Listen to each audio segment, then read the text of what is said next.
இன்றைய தினத்திலே சிவபெருமானுக்கு ஏன் எருது வாகனம் என்பதை பற்றி பார்ப்போம். வேதம் மோதி வெண்ணூல் பூண்டு வெள்ளை எருதேறி என்று சிவபெருமானுடைய வாகனத்தை தேவாரங்கள் புகழ்கின்றன. இறைவன் வருகின்ற வாகனம் இடப வாகனம். இடப வாகனம், அந்த இடப வாகனம் என்பது ஒரு காளை. இந்த காளை மாட்டிலே இவர் வருவது எண்ணத்தை குறைக்கின்றது. இந்த இடபம் அல்லது காளை என்பது வீரியம் அல்லது விரிலிட்டி என்பதை குறிக்கும். இறைவன் மிகுந்த வீரியமும் மிகுந்த வன்மையும் கொண்டவன் என்பதை குறிப்பதாக அது அமைகின்றது.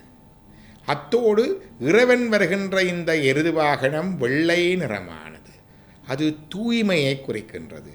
தூய்மையிலேதான் இறைவன் வருவான். தூய்மை என்பது வெளியே புறத்தூய்மை மட்டுமல்ல, உடலழுக்கு ஆடைகளுக்குகள் மட்டுமல்ல, மனமும் தூய்மையாக இருந்தால் அங்கு இறைவன் வருவான் என்பதை குறிக்கும் இந்த வெள்ளை எருது. அது மட்டுமல்ல, இந்த எருது என்பது உண்மையிலே தர்ம தேவதை. தர்ம தேவதை என்ற எருதிலே இறைவன் வருகின்றான். தரு என்றால் தாங்குதல் என்று கருத்து. தரு என்றால் தாங்குதல். என்னை தாங்குவதும் தர்மந்தான். தர்மம் தலைகாக்கும் என்று சொல்லுகின்றோம். நாம் தர்ம வழியை விட்டு தவறி நடந்தால் எம்மை ஒருவருமே காக்க முடியாது. நாம் அழிந்து போவது நிச்சயமாகின்றது. தர்மம்தான் எம்மை காப்பது.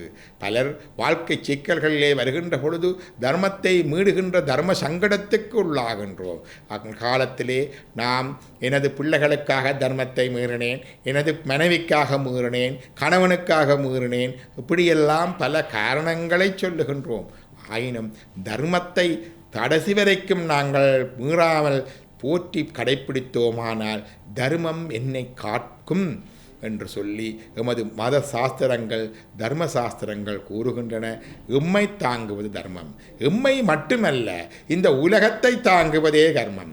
உலகத்தை தாங்கி நிற்பதே தர்மம். தர்ம தேவதை தான் உலகத்தை தாங்குகின்றது என்று சாஸ்திரங்கள் சொல்லுகின்றன.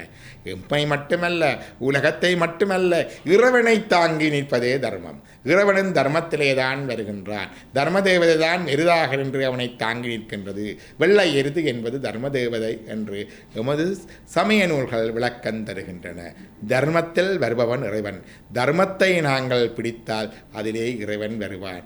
தர்மத்தை கடைப்பிடிக்க இறை எங்களுக்கு வெளிப்படுவான் என்று காணுகின்றோம். இந்த தர்மத்தின் விடையின் 4 கால்களாக அமைபவை 4 வேதங்கள்.